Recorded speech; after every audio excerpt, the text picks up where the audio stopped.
여러분들의 종목 고민들을 속 시원하게 풀어가는 주챔쇼 진행의 문현진 멘토입니다. 오늘도 종목들이 많이 움직이죠. 그러다 보니까 여러분들 고민들 또 깊어지고 있지 않을까 싶습니다. 그런 고민들을 저희가 해결해 드릴 테니까요. 전화 상담과 유튜브 채팅 상담을 통해서 여러분들 상담 참여 많이 해주시면 좋을 것 같습니다. 먼저 유튜브 채팅창에는 여러분들의 종목명과 매수가 그리고 비중까지 올려주시면 상담 중간중간에 틈틈이 봐드리도록 하고요. 그리고 메일은 전화 상담입니다. 02-3772번에 0269번으로 전화 주시면은 저희가 전화 상담을 통해서 여러분들 고민들을 해결해 가보도록 하겠습니다. 자, 그럼 여러분들 고민들을 해결하기 앞서서 시장에 대한 코멘트를 드려놓고 출발을 해보도록 할게요. 오늘 시장은 이제 코스피, 코스닥 양시장 모두 조금 올라오면서 진행이 되고 있습니다. 코스닥보다는 코스피가 조금 더 센 시장이다라고 생각이 드는데요. 지금 현재 기준으로는 1.3% 정도 이렇게 코스피가 올라오고 있는 모습으로 진행이 되고 있고요. 코스닥 같은 경우에도 0.7% 정도로 지금은 상승세가 나오고 있다는 게 좀 특징인 것 같아요. 이렇게 올라오면서 수급도 최근에 개인들이 계속해서 이렇게 팔아내는 그런 부분 보여졌었는데 어제와 그제 정도는 매수세, 그러니까 개인들의 매수가 조금 들어오게 되면서 개인들이 사면 안 좋은 거 아닌가라는 그런 인식들이 생기게 되었고, 외국인들의 수급도 쭉쭉쭉쭉쭉 이렇게 들어오다가 갑자기 이제 어제 그제 매도세로 돌아서게 되면서 조정이 들어가는 거 아니야라고 생각을 하셨던 분들도 있을 텐데 오늘은 이제 반등이 나왔습니다. 요즘은 사실은 이제 수급을 본다라든지 또는 흐름을 본다든지 추세를 본다거나 차트를 본다거나 이런 흐름들이 사실은 별로 의미가 없어지고 있는 그런 시장이 되어버렸습니다. 어제 미국장만 하더라도 진짜 하루에 여러 번 요동을 쳤습니다. 어제 하루에도 내려갔다가 올라갔다가 또 올라갔는데도 내려가다가 다시 올라가는 형태까지 상당히 이렇게 주가가 출렁임을 보여줬는데, 그게 왜 그런 거 하니 파월 의장의 연설 때문이었죠. 그 연설하는 동안에 어떤 이야기들이 나오냐에 따라 가지고 주가가 올라가기도 하고 내려가기도 하는 그 말 한마디에 움직이고 있는 그런 시장이 되어버렸다는 거죠.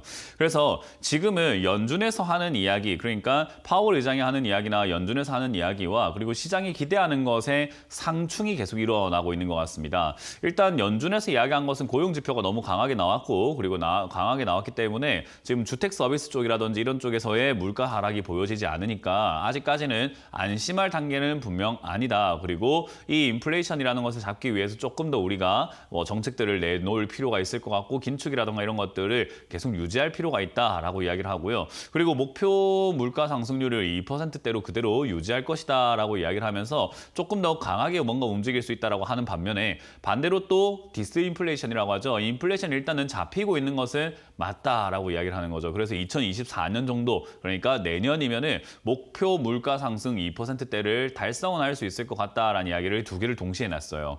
그러니까 지금 상황은 어찌됐던 물가가 아직까지 잡히고 있다라고 하기는 힘들고 뭔가 떨어지고 있는 것은 맞지만, 그리고 아직까지는 금리 인하 정도로 이렇게 막 많이 떨어지고 있는 것은 아니다라는 그런 이야기를 해놓은 거죠. 그러다 보니까 사실 미국 경제는 강하다라는 거예요. 그래서 물가 상승을 잡기 위해서 금리 인상을 조금 더 해도 좋다라는 것을 보여주기 때문에 금리 인하를 굳이 서두를 이유는 없는 것 같다라고 이야기를 하고 있죠. 근데 이제 그러다 보니까 이제 우리가 생각했을 때 실질적으로 보면은 경제가 지금은 금리를 더 올릴 수 있구나. 그러면 부채가 지금 굉장히 심각해져 있고, 우리나라도 그렇고 미국도 그렇고 전 세계가 부채 때문에 힘들어하고 있는 이 시기에서 금리가 더 올라갈 수 있다는 것은 기대를 할 만한 요소가 별로 없지 않나 싶지만, 물가가 잡히고 있다는 그 말에 우리는 사람들은 좀 꽂혀 있는 것 같습니다. 그래서 약간 듣고 싶은 것만 듣고 보고 싶은 것만 보고 있는 것은 아닌지 그런 생각이 드는 거예요. 그래서 지금은 어쨌든 칼을 뽑았으니 무라도 썰자라는 느낌으로 시장이 올라와 있는 상태에서 연준에서 그런 이야기를 하니까 지금 내가 밀릴 이유가 있나? 어쨌든 디스인플레이션, 물가가 잡히고 있다는 거 아니냐? 그러면 내가 올라가고 보자라는 형태로 일단 상승세를 유지해 나가고 있는 것 같습니다. 자, 그렇기 때문에 이 상승세가 유지가 되고 있는 것은 사실은 뭔가 실제로 뭔가 잘 되어가고 있다는 느낌보다도요, 지표가 뭔가 진짜 잘 나오고 있다는 느낌보다도 약간 기대감으로 형성이 되어가고 있다는 건데, 이 기대가 이제 현실이 되려면은 CPI 지수가 발표가 될 때죠. 미국의 CPI 지수가 발표가 된다면 그때 이제 또 물가가 우리가 생각하는 것만큼, 그리고 시장이 기대하는 것만큼 정말로 많이 잡히게 된다면은 그때는 이 상승이 뭔가 조금 괜찮은 상황이 되지 않을까 생각이 듭니다. 자, 어찌됐든 이 상승은 기대감으로 형성이 되어가고 있기 때문에 기대가 크면은 결국 실망도 큰 법이다라고 제가 늘 말씀드리죠. 그리고 차트상으로만 기술적으로만 본다면요. 결국은 또 박스권으로 움직이고 있다는 것을 확인할 수 있고 이 박스권은 결국 아래쪽으로 밀릴 수 있는 그런 단점도 있다는 거. 그리고 돌파를 한다고 하더라도 밑으로 밀릴 수 있다는 거기 때문에 우리가 매수에 임하려고 한다면은 밑으로 떨어졌을 때 하는 것이 맞고요. 그리고 시장이 지금 오늘 이렇게 강하게 올라왔다고는 하지만 사실 오늘 급등 나오고 있는 종목들을 다 한번 유심히 좀 살펴보게 된다면은 사실상 품절주에 가까운 종목들이 급등이 많이 나오고 있고 개별 종목이라든지 또는 우리가 흔히 말하는 작전주로서 한탕 해먹은 기업들이 바닥에서 다시 뛰어오르는 뭐 텔콘 RF 제약이라든가 비보존 제약 같은 뭐 그런 기업들이 다시 뛰어오르면서 또 기승을 부리고 있는 것 같아요. 그래서 여러분들이 요즘 시장에 조금 자칫 잘못하면은 품절주 같은 거나 뭐 테마주 일시적으로 급등 나오는 거에 잘못 잡혀가지고 고점에 잘못 사셔가지고 물리는 일들이 좀 발생될 수 있습니다. 그래서 제가 최근에 상담하면서 말씀드리고 있죠.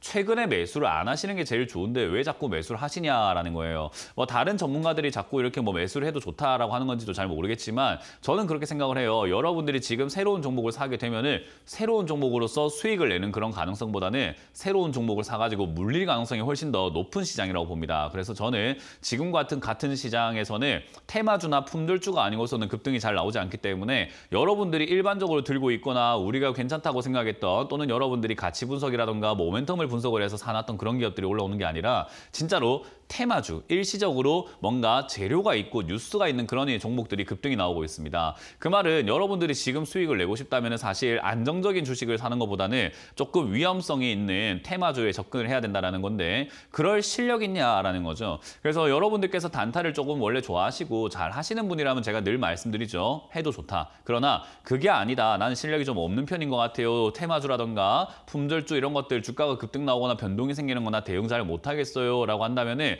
사실 그런 거 안 하시는 게 제일 좋습니다. 왜냐하면 이런 장세가 지나가고 나면 지금까지 올라오지 않았던 종목들 중에서 모멘텀이 있던 기업들이 급등하고 올라가기 시작을 합니다. 그게 이제 우리가 말하는 상승장이라고 부르는 장세가 나오는 거죠. 그래서 상승장 나오기 전에 보통 이런 품절주, 테마주 이런 것들이 막 기승을 부리고 바닥에서 사람들의 이제 매수 심리를 자꾸 불러일으키는 경우들이 굉장히 많은데 약간 우리 식사로 친다면 에피타이저라고 생각하시면 좋을 것 같아요. 그 에피타이저만 먹고 배부르면은 메인 메뉴 때 나중에 배가 불러가지고 못 먹는 일이 발생이 되겠죠.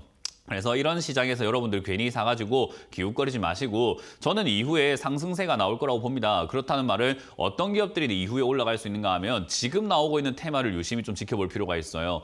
과거에 한창 흥했던 테마들이 아니라 지금 이 자리에서 흥하고 있는 그런 테마들이 다시 나중에 상승세가 나올 때 올라갈 가능성이 매우 높은 거고요. 지금 바닥에 있는 종목이라고 무조건 가는 건 아닙니다. 바닥에 있는 종목들 중에서도 재료가 있고 상승의 모멘텀이 있는 기업이라면 충분히 올라갈 수 있기 때문에 그런 기업들을 여러분들이 잘 파악을 하시는 것이 좋지 않을까. 저는 일단 여러분들께 그런 파악이 너무 어렵고 재료가 뭔지 모르겠다라고 하신다면은 간단하게 실적이 잘 나오는데 주가가 가지 않은 그런 기업들은 재평가를 받게 되어 있다. 그렇기 때문에 지금은 저평가이기 때문에 자기의 가치를 찾아가는 시기가 나오게 될 테니까요. 그런 기업에 관심을 좀 가져놓는 것이 좋다. 그렇다고 해서 사라는 뜻이 아니라 관심 종목에 넣어놓고 나중에 지수가 조정이 들어간다든지 매수 타이밍이 나왔을 때 그때 살 수 있도록 지금은 관심권에만 모아놓자라는 이야기를 드려볼 수 있겠습니다.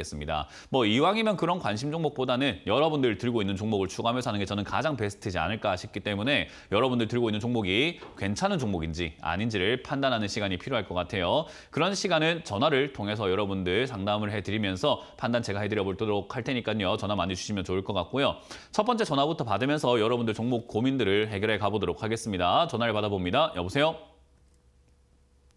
여보세요? 네, 안녕하세요. 문현진 멘토입니다. 네. 네, 안녕하세요. 네, 어떤 게 궁금하세요? 네, A%젠요. 4,148원에 10%입니다. 4,000? 148원요. 네. 일단 이거 뭐 최근에 매수를 하셨네요. 그죠? 뭐 최근 작년쯤에 사셨네요. 그죠? 네네. 일단 그 매수하실 때부터 A%젠이라는 이 기업은요, 좋은 기업이 아니었어요. 그러니까 처음부터 좋은 기업이 아니었기 때문에 지금 이렇게 물려서 고생을 하게 되는 기업이라고 생각하시면 좋을 것 같아요. 그래서 일단 이런 제약 바이오들이 다시 튀어 올라갈 수는 있는데 얘가 지금 제약 바이오는 A%젠 제약이라든가 A%젠 헬스케어 이런 쪽으로 해가지고 자회사들의 영향을 굉장히 많이 받았고 이 회사가 하고 있는 기업은 사실 철강 판매 사업입니다. 그러니까 다들 이게 제약 바이오로만 알고 계시지만은 A%젠은 사실 철강 철강 판매 사업을 하고 있는 기업이라고 보시면 좋겠습니다. 어쨌든 이게 지가 하고 있는 기업도 지금 업황도 잘 안 되고 있고 재료, 그 에이프로젠 제약도 지금 사실 별로 이렇게 좋은 상황은 아니게 놓여졌어요. 그래서 사실상 이 기업이 뭐 다시 튀어 올라갈 수 있는가라고 하면요. 저는 그게 지금은 많이 어려울 것이다라고 일단 보여집니다. 왜냐하면 주가라는 게 그래요. 이 4,000원대 이렇게 횡보하다가 감자를 통해 가지고 주가가 이렇게 폭락을 하고 2,000원대 내려와 있잖아요. 그죠? 그러면 네. 시청자님은 4,000원에 들고 있는 사람이 되었지만 2,000원에 산 사람 입장에서 4,000원까지 올라가면 100%의 상승이 되거든요. 주식 시장에서 100% 상승이라는 게 쉬운 건 아니에요. 굉장한 힘이 필요한 일인 거거든요. 그래서 시청자님이 이게 탈출을 할 수 있는가라고 하면요. 저는 일단 손실 없이 나오는 걸 조금 꿈을 깨시는 게 어떨까라는 생각이 좀 듭니다. 무슨 말인지 이해가 되나요? 네네. 손실 없이 나올 생각을 하게 되면 이제 이게 골치 아파지기 시작하는 거예요. 손실 없이 나오지 않고 손실을 좀 감수하고 나오려고 한다면은 조금은 괜찮을 수 있다는 거죠. 우리가 뭐 예를 들어서 진흙탕에 들어갔는데 옷 하나 안 묻히고 옷에 뭐 진흙 하나 안 묻히고 나오려고 하면은 말이 안 되는 거잖아요. 그죠?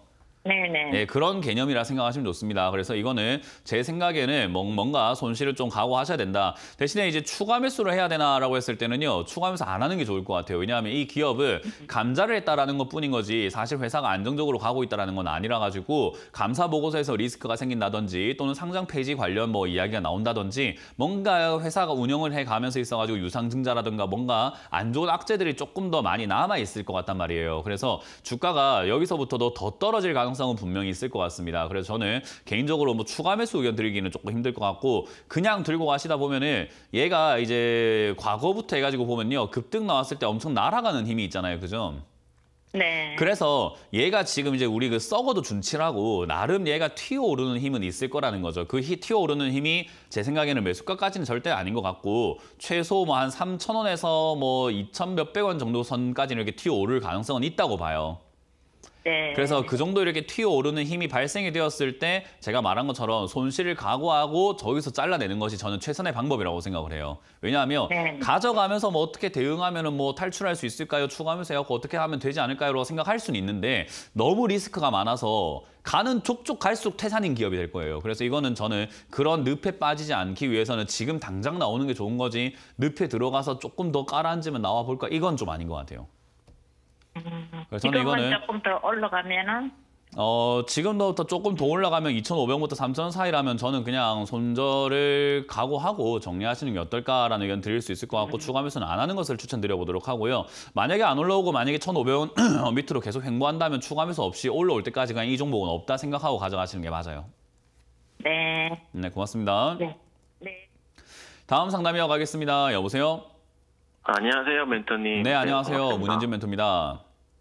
네네. 어떤 게 궁금하세요? 네. 종목이 한컴라이프 케어고요.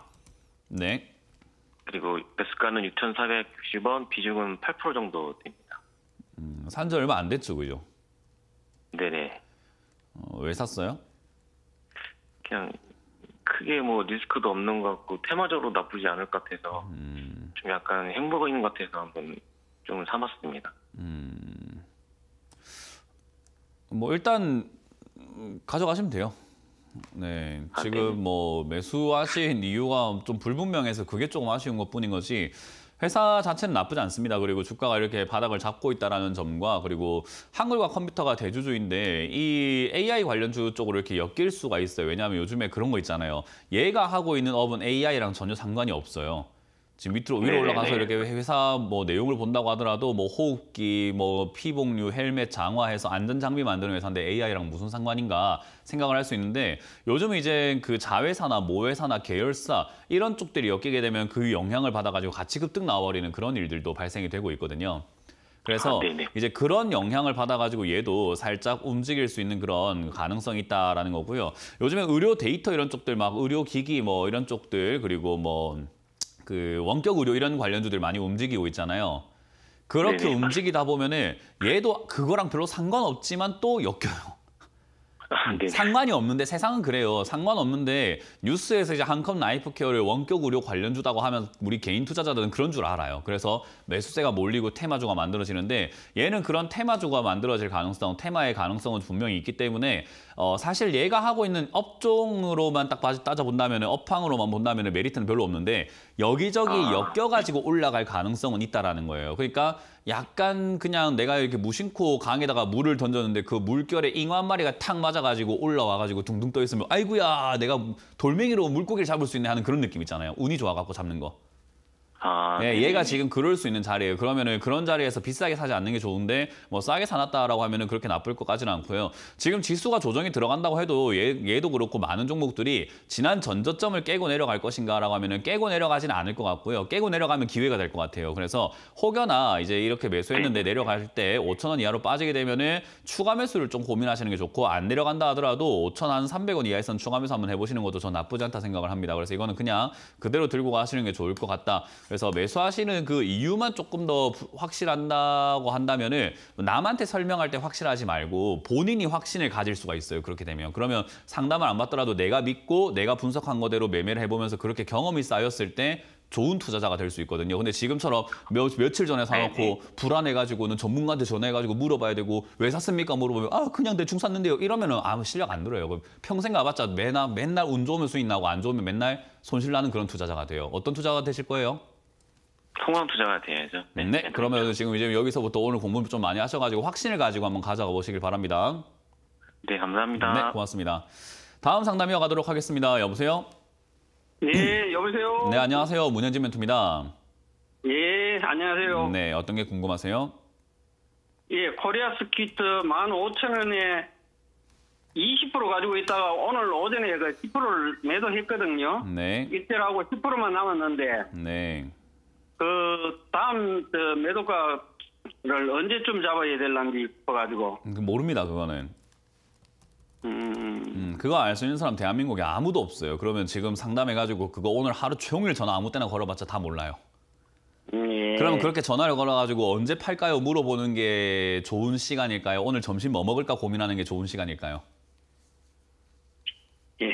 네, 아무도 모르는 걸 왜 굳이 찾아 나서냐는 거죠. 그 시간에 우리가 점심도 맛있는 거 좀 드시고 운동도 좀 하시고 뭐 다음 종목 뭐 살지 고민하시고 그게 훨씬 더 좀 발전성 있는 발전 가능성이 있는 그런 생각이라고 보시면 돼요. 시간을 이렇게 허투루 쓰지 말자 이 말인 거예요. 어차피 시간은 다 공평하게 주어진 거잖아요. 그죠?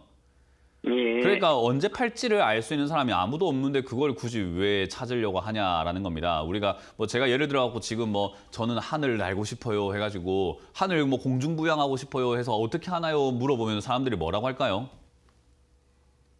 그 뭐 말도 안 되는 걸 자꾸 하려고 하니라고 하지 않을까요? 그죠?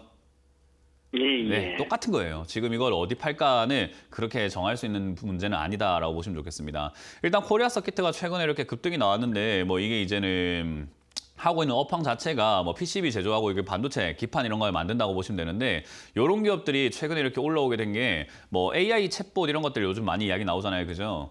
그렇게 이야기가 나오다 보니까 AI 챗봇을 쓴다고 그럼 기술이 정말 좋은가 보다. 뭐 챗 GPT 정말 좋은 건가 보다라고 했는데 야, 근데 걔들이 뭐 흙으로 만드는 건 아닐 거 아니야. 그런 거 전부 다 컴퓨터로 만들 거고 걔들도 두뇌가 있는데 두뇌는 전부 다 메모리일 거 아니야. 그러면은 이런 기판 업종들 뭐 이런 반도체 업종들이 좀 올라갈 수 있지 않을까라고 생각을 해서 이렇게 시세가 좀 나오기도 하고 실적도 나쁘지 않고요. 그리고 뭐 영업이익이라든가 뭐 수주 이야기 요즘에 이렇게 좀 개별적으로 많이 들려오거든요. 그래서 얘들이 이제 좀 바닥에서 움직이고 있어요. 근데 이게 이런 식으로 해가지고 올라와가지고 주가가 이렇게 막 미친 듯이 상승을 할 수 있느냐라고 하면은 또 그렇지는 않습니다. 그래서 제 생각에는 이게 폭발적인 상승으로 또 22,000원, 막 25,000원, 3만 원 이렇게 하고 전고점까지 가는 상승세가 나오는 게 아니라 바닥에서 꿈틀거리는 정도일 거예요. 그렇기 때문에 기껏 해봐야 저는 박스권으로 움직일 가능성이 높다고 보거든요. 그러면 박스권으로 움직이게 된다는 것은 올라가다가 또 떨어진다 이 말이에요. 그러면 지금 판 거 잘한 거고 다음 매도가 언제일지는 사실은 굳이 정할 필요가 없어요. 오늘 다 팔아도 상관없고 내가 다 팔았는데 올라가는 게 조금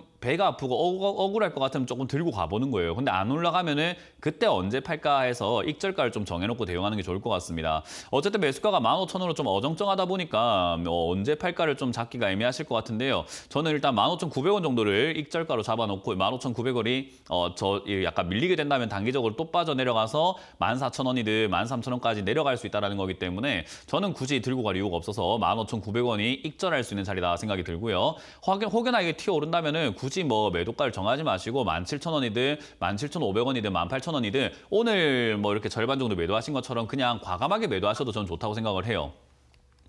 무슨 말인지 이해가 되셨나요? 예, 알겠습니다. 그래서 이 매도하실 때 가장 중요한 건 내가 팔았는데 더 가면 어쩌지라는 그런 욕심에 사무치지 마세요. 그 욕심 때문에 사람들이 못 파는 거예요. 내가 팔고 더 가면 더 가는 거지 나랑 상관없다 생각하시는 게 맞아요. 예. 네, 그렇게 해서 잘 정리하시기 바랍니다. 고맙습니다. 다음 상담 또 이어가 보겠습니다. 여보세요? 여보세요. 네, 안녕하세요. 문현진 멘토입니다. 예, 안녕하세요. 네, 어떤 게 궁금하세요? 원티드랩 35,300원에 10%에 5,300원에 35,300원에 10%.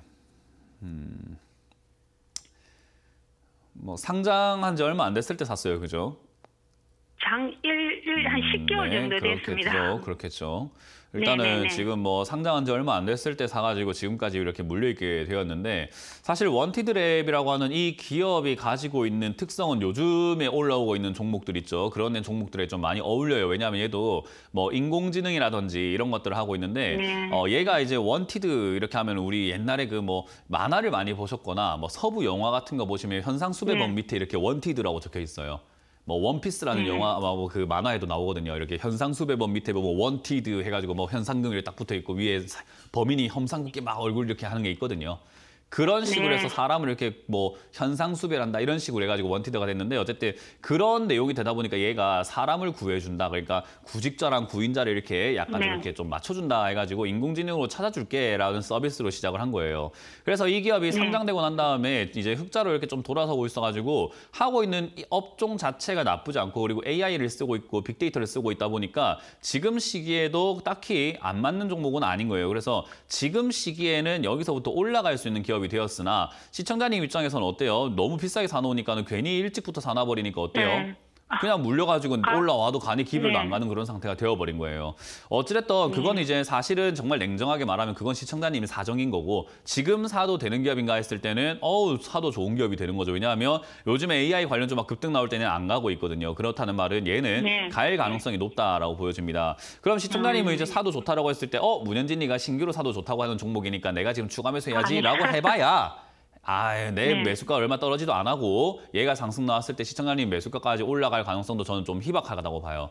그래서 저는 네. 원티드랩이라고 하는 기업을 지금 서두르지 말고 12,000원까지 이렇게 내려갔을 때 이제 여기가 적자에서 흑자로 돌아섰고 상장한 지 오래되면서 이제 자리를 잡을 수 있는 그런 충분한 재료가 되었다. 그래서 제가 상장하고 난 다음에 최소 2년간은 제발 좀 사지 마라라는 이야기를 하는 게 2년간 빠지는 기업들이 너무나 많고 그 이후에 자리 잡고 올라가는 기업이 많으니까 굳이 왜 2년 동안 물려있냐 이 말을 하는 거거든요. 그래서 지금도 오늘도 그렇고 최근에 신규 상장주 사고 있는 분들은 2년 동안 고생할 각오를 하고 사시면 되는 거예요. 그래서 지금 이 종목은 제 생각에 12,000원 이제 자리를 잡는 것 같고 이 자리를 잡았을 때 매수를 해놓으면은 올해는 아마 AI 이야기라든가 빅데이터 이야기 정말 많이 나올 것 같아요. 올 초부터 나왔지만은 계속해서 나올 것 같습니다. 왜냐하면 선두주자가 챗 GPT인 거지 그 이후로 계속 새로 개발한다, 나도 뛰어들 거다 하면서 제 생각에는 최소한 근 1년은 써먹을 테마가 될 것 같아요. 그래서 얘는 지금 올라오는 거에 너무 눈독 들이지 말고 올 한 해에도 계속 이야기 나올 수 있기 때문에 12,000원에 가깝게 떨어지고 여기서 자리 잡을 때 추가 매수해서 매수가만 낮춰놓는다면은 그 다음 상승 때는 좀 득을 볼 수 있다. 지금 신규 매수를 한다고 하더라도요. 신규 매수하고 난 다음에 주가가 안 떨어지는 법이 없기 때문에 떨어지면 어디서 추가 매수할지 분할 매수할지를 정해서 들어간다면 이 원티드랩은 그렇게 나쁜 기업은 아니게 되었습니다.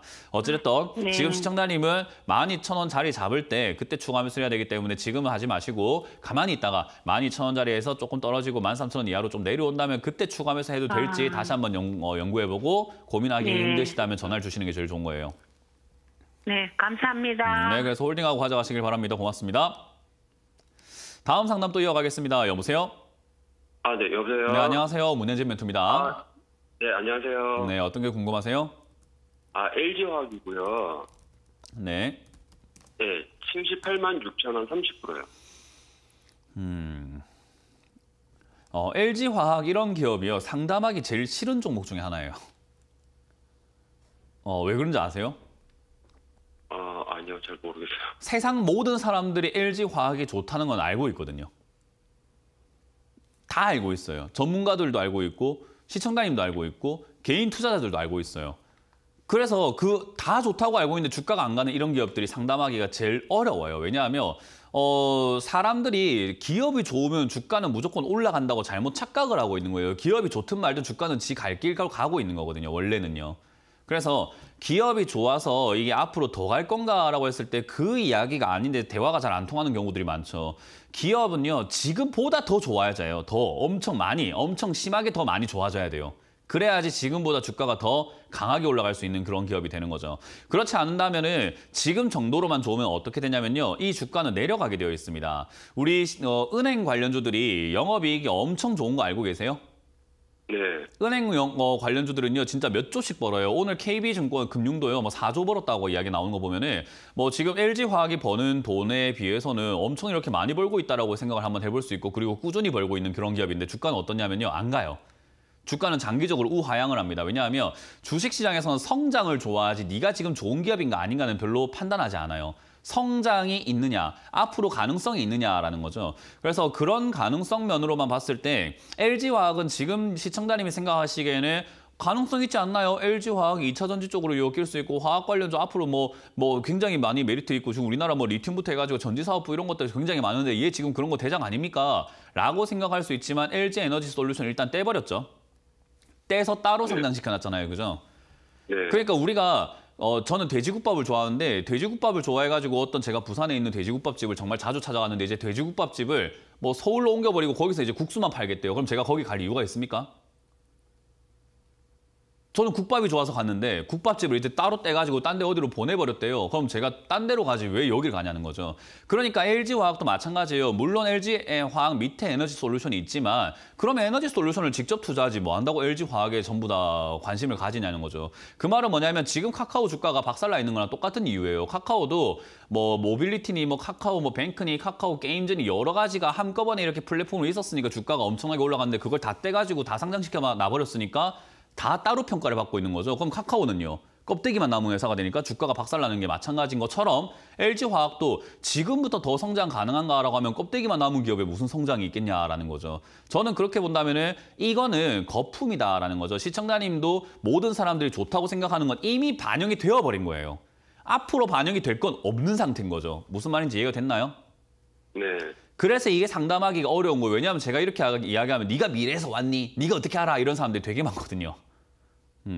그래서 주가는 결국 저는 LG화학은 이런 식으로 빠져내려갈 가능성이 상당히 높다라는 거고 떨어지고 있는 그 과정에서 단기 반등 정도 나오고 빠지고 단기 반등 나오고 빠지고 그리고 2차 전지 테마가 있으면은 얘도 어쨌든 처음부터 끝까지 2차 전지 테마로 움직였던 기업이기 때문에 지금 재료가 있을 때마다 한 번씩 튀어오르거나 상승세가 한 번씩 나와주겠지만 정고점을 뚫는 행위라든지 이런 것들을 기대하기가 상당히 어려워졌습니다. 그래서 저는 개인적으로 78만 6천 원이라는 진짜 비싼 가격에 사서 들고 계시는 분께 LG화학을 돈을 벌 수 있는 기업이다라고 말씀을 드리긴 조금 어려울 것 같다는 거죠. LG화학을 만약에 40만 원대 사놨으면 아이고 잘 샀네요 들고 가세요 하겠지만 무슨 말인지 이해가 되셨어요? 네, 그래서 이거 일부를 제가 조금 손절을 했는데 네, 일부가 아니고 전체 손절하는 게 제일 좋았다라는 이야기를 해드리고 싶은 거예요. 네네. 그래서 이거 손절을 했는데 이거 손절하려면 얼마 정도 손절을 해야 될까요? 손절은 지금 당장 하면 돼요. 손절이라고 하는 것은 우리 연애랑 똑같은 거예요. 내가 이 사람하고는 정말 내가 안 맞는 것 같고 내가 만나봤자 이 사람하고는 정말 서로에게 안 좋은 것 같아. 그렇게 해서 가깝고 헤어져야 되겠다 생각을 하고 있는데 주변 친구한테 물어봅니다. 야, 내가 언제 헤어지자고 하는 게 맞을 것 같니? 그런 이야기 하는 거예요. 당장 마음에 올라왔을 때 헤어지자 하는 게 맞는 거 아닙니까? 근데 30%인데 금액이 좀 많이 들어가요. 네, 그거는 시청자님 사정이 되는 거죠. 왜 30%나 샀습니까? 그러니까 손절은요. 금액이 많고 안 많고가 중요한 게 아니에요. 내가 이 종목이 아니다 생각하고 떠나려고 생각을 했다면 그 금액이 크든 작든 떠나야 되는 거예요. 근데 이제 거기에 미련을 남게 되면은 내가 저 여자친구한테 준 선물들이 있는데 지금 헤어지자고 하면 저거 돌려받을 수 있을까? 내가 투자한 금액이 있는데 이러면 그냥 만나야 되는 거죠. 그러니까 끌려가느냐, 끝맺음을 맺느냐는요, 시청자님이 정할 수 있는 문제가 되는 거예요. 그래서 이거 이제 시청자님은 그렇게 생각할 거예요. 전문가니까 어디까지 올라갈지 알지 않겠느냐. 최대한 고점에 가깝게 팔 수 있게 해달라는 건데 그거 불가능하다 이야기를 하고 있는 거예요. 무슨 말인지 이해가 되셨어요? 그래서 LG화학이라고 하는 이 기업이 지금 2차전지 테마로 이상 급등이 나와준다면은 차트상으로는 80만 원까지 올라갈 수 있겠지만 만약에 지수가 빠지고 2차전지 테마가 오늘로서 끝나게 돼서 막차라면 또 여기서부터 60만 원대까지 밀릴 수 있는데 그러면 어때요? 밀리고 나면 어제 팔 거리 되는 거고 안 팔았는데 올라가게 되면은 잘 팔았다. 또는 오늘 손절했는데 올라가면은 아우 내가 내일 팔 걸. 괜히 팔았다 이런 생각하면서 지금 여러 가지 생각이 많아질 수밖에 없는 거예요. 그러니까 시청자님이 결단이 서지 않는다면 저는 지금 손절 의견 드릴 수가 없어요. 왜? 손절해라 했다가 저만 욕먹게 돼요. 왜? 본인이 준비가 아무것도 안 되어 있는 것 같아요. 제가 보기에는. 그래서 지금 LG화학을 저는 개인적으로 들고 가시든 안 들고 가시든 상관없다 생각이 드는데요. 들고 가신다라고 했을 때는 손절가를 정해놓고 또는 내가 물려도 어쩔 수 없다라는 걸 스스로가 인정을 하시고 들고 가야 됩니다. 어쨌든 본인 선택이기 때문에요. 64만 원 이하로 빠지면 저는 비중을 줄이시거나 손절하라는 의견을 드릴 거고요. 반등이 나온다면은 80만 원대 가깝게 75만 원부터 매도하라는 의견을 드리겠지만 어떤 선택을 하시든 지금 시청자님은 무조건 남 탓하게 되어 있습니다. 왜? 본인이 아무것도 결정을 안 했기 때문에 그래요. 본인의 돈이고 본인의 미래고 본인의 인생이기 때문에 사실은 스스로가 결정 준비를 하셔야 돼요. 그래서 조언은 해드릴 수 있으나 이 선택은 누가 하셔야 되냐면 스스로가 해야 됩니다. 저라면 LG화학 저는 개인적으로 지금 답할 것 같습니다. 이해가 되셨나요? 네. 네, 그렇게 잘 정리하시길 바라고 스스로가 강해지시길 바라겠습니다. 고맙습니다. 다음 상담을 또 이어가기 전에 강연의 일정을 조금 보고 진행을 해보도록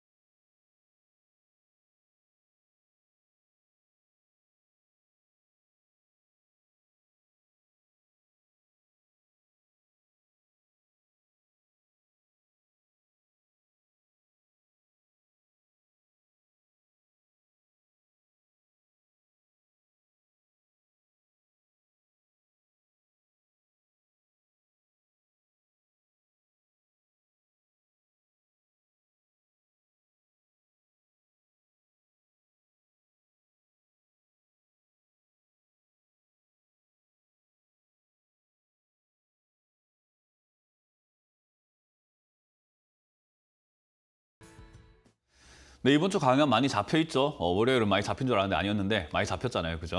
그래서 부산과 전 대구로 갑니다. 많은 분들께서 오셔가지고 이용해 주시면 좋겠고요. 토요일도 강의가 좀 많이 잡혀있죠. 토요일은 저 말고도 모든 멘토님들이 각 지방으로 이렇게 또 가시기 때문에 원주부터 해서 청주부터 해서 굉장히 많은 곳으로 가시니까 꼭 오셔가지고요. 강의 듣고 여러분들 피와 살이 될 수 있도록 하나하나 다 새겨가시길 바라도록 하겠습니다.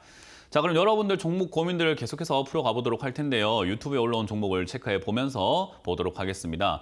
유튜브에는 이제 GS 리테일입니다. GS 리테일이 올라와가지고 32,700원에 매수를 했다라고 하셨고 비중이 20%인데 어제 실적 발표 이후에 상승 중인데 수익을 낼 수 있을까요? 라고 하셨는데요. GS 리테일이라고 하는 이 기업은요. 제가 과거부터 좋다고 말씀을 드렸던 게 저평가라고 하는 게 딴 데 있는 게 아니에요. 돈은 잘 버는데 주가가 떨어져 있으면 저평가지 그게 다른 게 뭐가 있겠습니까? 이거를 우리가 괜히 이제 여러분들 책을 보시거나 또는 많은 회계학자들이라든지 많은 경영학자라든지 경제학과에 나오시는 분들이 주식은 이제 실전과 이론이 좀 많이 다른데 자꾸 이제 PBR이라든가 PER이라든가 BPS라든가 EPS라든가 여러 가지 이런 지표들 가지고 저평가는 무조건 이거 이하여야 한다라고 이렇게 선을 그어가지고 자기가 마치 공식의 신인 것처럼 이렇게 정해놔버려서 문제가 생겼다라고 저는 생각을 합니다. 사실 저평가라는 개념은요 그냥 간단합니다. 우리 사람도 주변에 보면은 얘는 실력이 좋은데 참 저평가야. 사람들이 이 사람을 잘 몰라서 이렇게 되는 거야 라고 생각할 때 쟤는 정말로 사람이 참 착하고 좋은 애인데 사람들이 잘 모르는 것 같아 라고 할 때 우리는 저평가라고 보통 부르잖아요. 마찬가지입니다. 주가가 내려가면 사람들은 그냥 겉으로 보기에는 겉이 너무 안 좋아 보이니까 꾀죄죄하다 보니까는 안 좋아 보이게 되니까 아우 GS 리테일 안 좋아 하지만 실제로 너 속을 이렇게 까보니까 괜찮은 거예요. 너무나 괜찮은 거죠. 우리 밤도 그렇잖아요. 밤송이 보면 뾰족뾰족하게 있거든요. 그거 어때요? 어우 뾰족뾰족해서 다칠 것 같아. 싫어하지만은 까보면 어때요? 맛있는 알밤이 들어가 있죠. 그런 거랑 똑같은 거예요. 실제로 까서 보지를 않으면 우리는 알 수가 없는데 실적은 이렇게 잘 나오고 있고 매출도 성장해 나가고 있고 GS 리테일 제가 늘 말하지만 편의점이라든가 이런 거 1인 가구가 성장을 해 나가고 식료품 이렇게 나올 때 다른 것들의 기업들의 매출 영업이익은 줄 수는 있지만 얘들은 성장할 수밖에 없다라고 계속 말씀을 드리죠. 핸드폰 안 바꾸고 컴퓨터 안 바꾸고 차는 안 바꿔도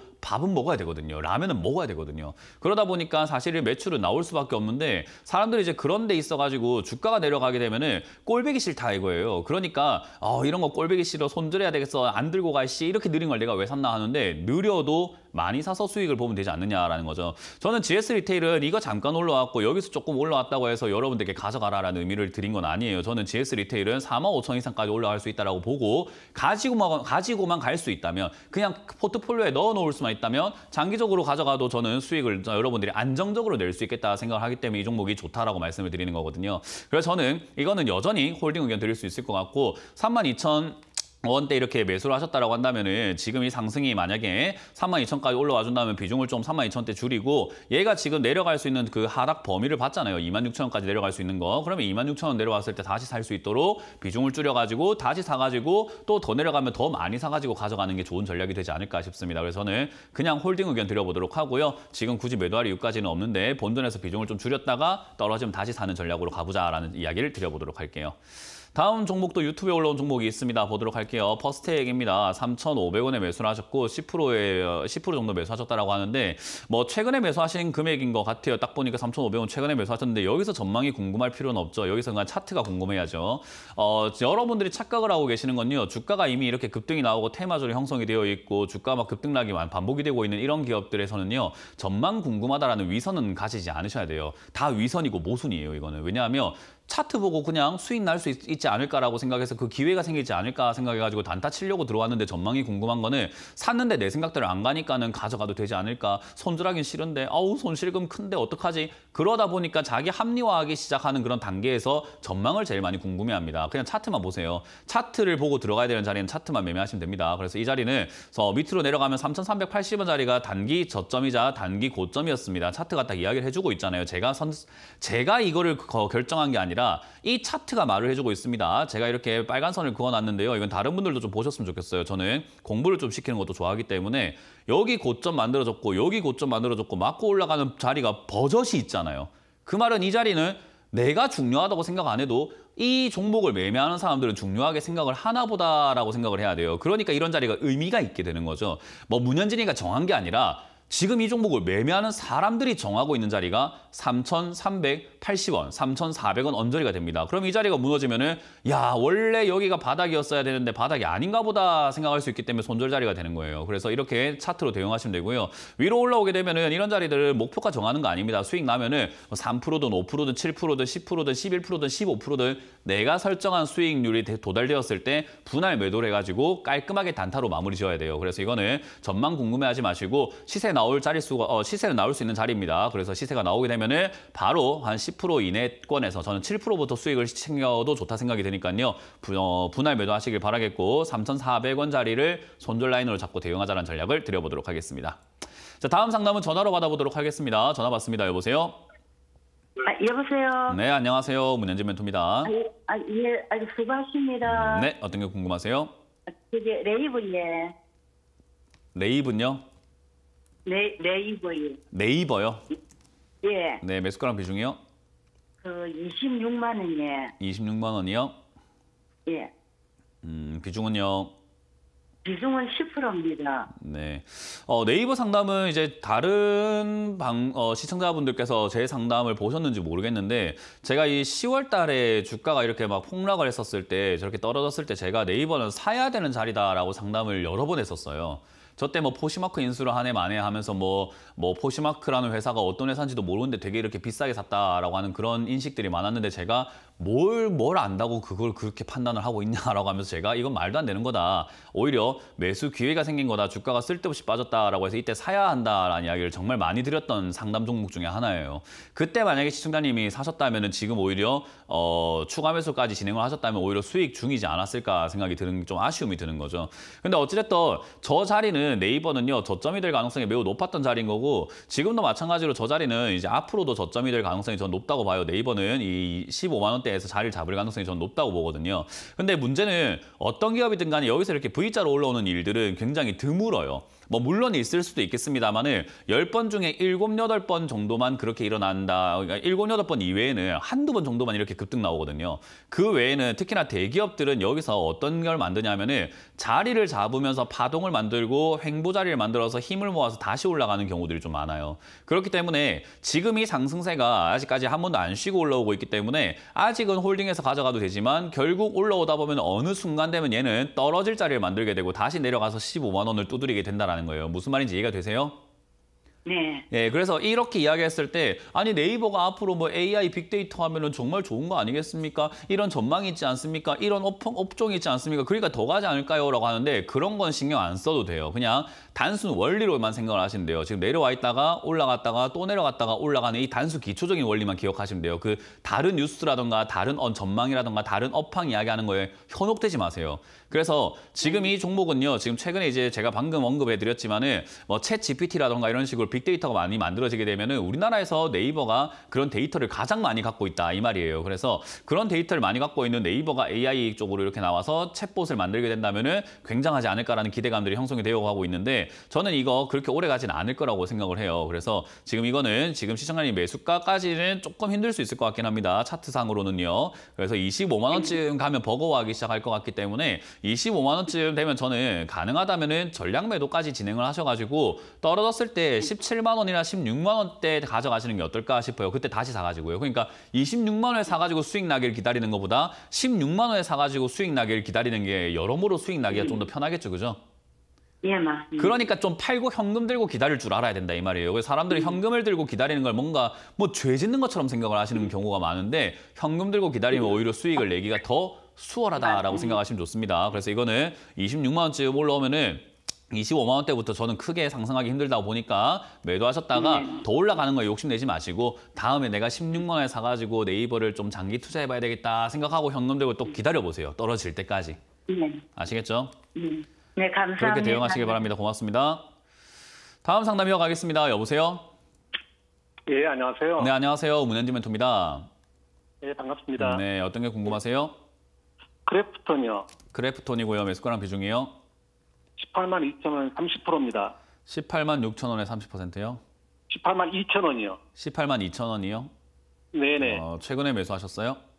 한 일주일 전에 매수했습니다. 일주일 전에 매수해서 오늘 올라오면 조금 팔면 좋을 텐데 그냥 또 장기 투자 계획도 생기고 멀리 가져가고 싶고 그런 욕심이 나는 거죠, 그죠? 글쎄 지금 오늘 이번 매도를 해야 되는 건지 좀 더 지켜봐야 되는 건지 싶어서 전화를 드렸습니다. 이제 그거는 저한테 물어볼 게 아니라 스스로에게 물어보셔야 돼요. 이 크래프톤이라는 종목을 들어갈 때 어떤 생각으로 들어가셨는가가 중요해요. 우리 주식을 하는 사람들은요. 자기가 살 때 왜 샀는지, 어떻게 가져갈 건지, 내가 어떤 식으로 봐야 될 건지에 대한 계획이 아무것도 없이 그냥 떠돌아다니고 계시는 것 같아요. 시청자님 오늘 혹시 만약에 외출 계획이 있으신가요? 네, 예, 있습니다. 뭐 외출 계획이 있으신데 뭐 그 계획이 있을 때 뭐 만약에 집 앞에 슈퍼를 간다는 외출 계획이면 시청자님께서 만약에 집을 뭐 3박 5일 정도 이렇게 뭐 입을 속옷부터 해서 뭐 옷 같은 거 챙겨가지고 트렁크에 딱 다 챙겨가지고 동네 앞에 슈퍼 갔다 오진 않잖아요, 그죠? 예, 제가 이 종목을 매수를 하게 된 목적은요. 네. 실적도 회사가 그런 자, 대로 제가 좀 말 끊어 어느 정도 죄송한데요. 나오고 있고. 계속 이야기를 해드릴게요. 네. 제가 뭐 시청자님께서 장거리 유럽 여행 간다고 하면서 쓰리빠만 신고 그냥 주머니에 손 넣고 아무것도 짐 안 들고 나가진 않을 거 아니에요, 그죠? 예. 계획이 있는 사람이라고 한다면은 남한테 물어보지 않아요. 시청자님 어떻냐면 그냥 집에 나와가지고 아니 집에 나왔는데 내가 지금 동네 슈퍼 갈까요? 유럽 여행 갈까요? 물어보고 계시는 거예요. 예. 그걸 저한테 왜 물어봐요? 라는 이야기인 거예요. 예. 무슨 말인지 이해가 되세요? 그러니까 시청자님이 어떤 알겠습니다. 계획을 가지고 뭐 실적도 괜찮고 뭐 어떻고 그런 계획을 가지고 사셨는지는 제가 잘 모르겠어요. 시청자님이 결정하신 계획이니까요. 근데 장기로 네네. 보실 거라면은 지금 비중이 좀 많으신 편인 거고 장기로 보실 거면 오늘 상승에 뭐 눈독 들일 게 아니라 사실 25만 원이나 30만 원 또는 지난번에 이렇게 상장했을 때 횡보했던 자리 정도의 언저리까지 올라가나 35만 원까지 보고 그냥 들고 가는 게 맞아요. 시간이 얼마가 걸리든 오늘 하루 올라갔고 내려가고 이런 거 일일이 하시면 안 돼요. 그래서 장기로 가져갈 거면 뭐 30만 원에서 35만 원까지 올라간다고 생각하고 또는 그 정도의 분석을 해놓고 기업이 어떻구나, 영업 실적이 어떻고 좋구나, 게임주가 앞으로 성장할 수 있겠구나라고 보고 가져가는데 대신에 여기서 더 내려갔을 때 추가 매수할 자리도 필요해요. 왜냐하면 올라간다고만 생각하고 갈 수는 없어요. 주식이라는 것은. 그래서 내려갔을 때 내가 어떻게 할 건가에 대한 계획도 중요한 거죠. 단기적으로 본 거라면 지금 당장에 뭐 절반 정도 매도해서 수익을 챙기고 나머지로는 단기적인 고점이 뭐 21만 원 정도 자리까지 좀 가져가다가 다 팔아냈다가 떨어지게 되면 바로 손절하거나 본전에서 정리했다가 떨어지면 다시 사고 이런 식으로 조금 세밀한 매매 과정이 필요할 텐데 장기 투자라고 한다면은 저는 15만 원 이하까지 내려가면 비중을 늘린다 생각하고 가져가야 되는데 지금 비중 30%인데 저기까지 내려갔을 때 손실금도 아파 죽겠는데 추가 금액이 더 들어간다면 많이 힘들지 않을까요? 예. 그러니까 지금 계획을 잘 짜시라 이 말이에요. 시청자님이 장기 투자를 하실 거면 비중이 지금 조금 잘못됐고요. 단기 투자하실 거면 지금 당장 오늘 팔아야 되는데 팔까 말까 고민하는 거 자체가 웃긴 거예요. 그러니까 둘 다 이도저도 안 되고 있는 상태인 거예요. 이해되셨어요? 예. 그러니까 장기로 가져가실 거면 제가 방금 전략을 드렸죠. 장기로 가져가는 전략을 추가 매수를 하기 위해서 비중을 먼저 줄이시라는 전략을 드릴 거고요. 단기로 보실 거면 21만 원까지 잡고 지금부터 오늘부터 절반 정도 매도하신 다음에 분할 매도해서 수익을 챙기시고 떨어지면 다시 사는 형태로 트레이딩을 하셔야 됩니다. 그러니까 동네 슈퍼 갈 건지 유럽 여행 갈 건지 지금 빨리 정하세요. 오늘 전화 끊자 말자. 아시겠죠? 예. 네, 그건 시청자님이 정하셔야 됩니다. 고맙습니다. 네, 감사합니다. 네. 다음 상담 이어가겠습니다. 여보세요? 여보세요? 네, 안녕하세요. 문현진 멘토입니다. 네, 감사합니다. 네, 어떤 게 궁금하세요? 예, 효성화학이고요. 네. 12만 5천 원에 10% 있습니다. 12만 5천 원에 10%예요. 네네. 뭐 효성화학이 많이 떨어지긴 진짜로 많이 떨어지긴 했어요. 근데 많이 떨어진 이유가 뭔지는 알고 계세요? 잘 모르시죠? 예. 네, TV 보세요. 네. TV 보면은 지금 재무제표 띄워놨거든요. 네. 아, 예. 아, 바로 그냥 알게 됐죠. 이거 한 번 예. 봤으면 샀을까 안 샀을까? 네, 이것도 한 번도 안 보고 그러게요. 사니까 TV 와가지고 이제 보여주니까 아 하는 건데 보세요. 아 할 만큼 보자마자 빵 아는 내용을 왜 빵 알면 되는 걸 왜 안 봤습니까? 그러게. 그러네도 이 간단한 걸 왜 안 과감하게 봤습니까? 예? 과감하게 매도를 해야 되나? 그러니까요. 이런 거를 지금 우리가 보고 샀으면 사더라도 조금 기다려보고 적자지만 앞으로 흑자로 돌아설 수 있을까? 회사가 지금 많이 힘들어졌지만 그래도 앞으로 성장 가능성이 있을까라고 생각하고 샀을 텐데 사람들은 그냥 싸니까 산다라고 생각하는 거죠. 많은 사람들이 제가 이제 저가에서 이제 투자하는 것을 좋아하다 보니까 문현진 멘토는 싸면은 그냥 다 좋아한다 생각하시는 분도 있는데 아니에요. 저는 싸다고 해서 사지는 않아요. 뭐 예를 들어 가지고 우리가 슈퍼마켓 갔는데 저기 동네에 뭐 이렇게 큰 대형마트 갔는데 오늘 할인 행사 한다고 합니다. 95% 할인해 주겠습니다라고 했는데 돼지 발톱을 갖다가 할인해 준대요. 돼지 발톱을 깎아 가지고 저한테 할인해 준다고 95% 할인입니다 하면 제가 그거 사야 됩니까? 돼지 발톱을 내가 어디다 써먹을 건데요. 그러니까 쓸데없는 거 할인하면 안 사요, 저도. 그러니까 쓸데없는 게 싸지면 안 산다 이 말이에요. 그러면 효성화학이라는 기업은 지금 당연히 떨어져야 되는 게 맞고 그리고 에콰수손이 뭐 옛날에 이제 뭐 저기 반도체 소부장 이야기 나올 때 국산화 이야기할 때 그때부터 이렇게 움직였는데 어쨌든 효성화학이라고 하는 이 기업 자체가 화학 관련주들이 앞으로 올라갈 수 있는가라고 하면 저는 조금 안 좋게 보고 있는 관점이잖아요. 그래서 지금 이제 유가가 다시 상승할 수도 있고 에너지 좀 이야기 나올 수 있고 해가지고 화학 제품 그리고 중국의 지금 경제가 다시 돌아가고 있기 때문에 화학 제품 요즘에 또 히토류 가격 막 올라가고 있거든요.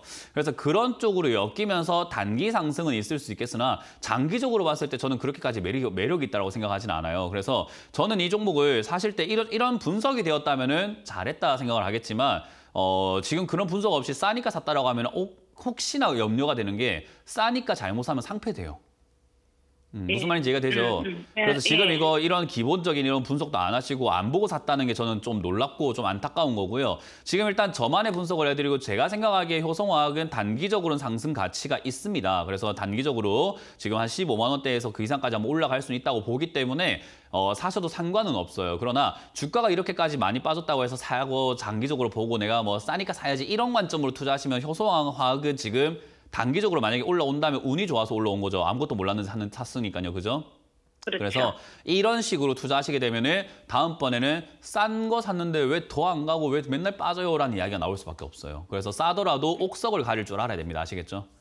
네, 알겠습니다. 그래서 효성화학 같은 경우는 제 생각에는 이거 장기적으로 가져가시는 건 별로 원치는 않고요. 단기적으로는 지금 이 매수가 그렇게 나쁘진 않습니다. 그래서 들고 가시다가 튀어오르면 15만 원 정도까지 올라올 때 그때 이렇게 좀 올라왔을 때 매도를 하시는 게 어떨까? 단기적으로 올라올 때 매도하시는 게 어떨까? 단기적으로 올라올 것 같은 느낌이 있습니다. 그래서 저 정도 올라올 때 매도하시길 바라고 만약에 이 종목이 이제 8만 원대부터 10만 원대까지 이렇게 자리를 잡으면서 적자가 나더라도 여기서 자리를 오랫동안 잡으면은 한 향후 올 연말이나 내년쯤 됐을 때는 이제 장기로 매수해봐도 되지 않을까 싶어요. 그게 아니라면 주가가 더 내려가서 자리를 잡을 때 그때서야 옥석인지 아닌지를 좀 두들겨 보고 매수해야 되지 않을까 싶습니다. 그래서 지금은 단기적인 흐름으로 잘 정리하시는 걸 추천드려보도록 할게요. 감사합니다. 네, 고맙습니다. 많은 분들께서 주가가 싸다라고 하면 막 사시는 경우들이 좀 많은 것 같은데 방금 말씀드린 것처럼 싸다고 사는 게 아니고 그리고 싸다고 무조건 좋은 게 아니라 올라갈 수 있는 그런 모멘텀들이 반드시 있어야 합니다. 그런 거는 우리가 뭐 어디서 볼 수 있는 게 아니라 상상력부터 동원이 되는 거예요. 제가 GS 리테일도 그랬잖아요. 1인 가구가 많고 뭐 이렇게 사람들이 많이 살 거고 쇼핑을 하고 먹는 거에 돈을 쓸 수밖에 없기 때문에 실적은 꾸준히 선방할 것이다. 그래서 다른 기업들 실적이 안 좋아질 때 얘가 실적이 좋아져 있기 때문에 좋은 것도 아니지만 그냥 유지가 됐기 때문에 좋아 보이기 시작할 거다라는 거예요. 그래서 그런 관점으로 여러분들이 대응을 하신다면은 상상력을 통해서 싸지만 옥석을 가릴 수 있을 것 같습니다. 그런 강의를 제가 부산과 대구에서 또 많이 해드릴 거니까요. 오셔서 많이 배워가시길 바라도록 하겠습니다. 자, 이렇게 오늘 마쳐보도록 하겠습니다. 다들 오늘도 저는 관망했으면 좋겠습니다. 굳이 사서 긁어부스럼 만들지 마시고 오늘도 최대한 관망하시는 자세로 지켜보시길 바랍니다. 지금까지 주챔쇼의 문현진 멘토였습니다. 고맙습니다.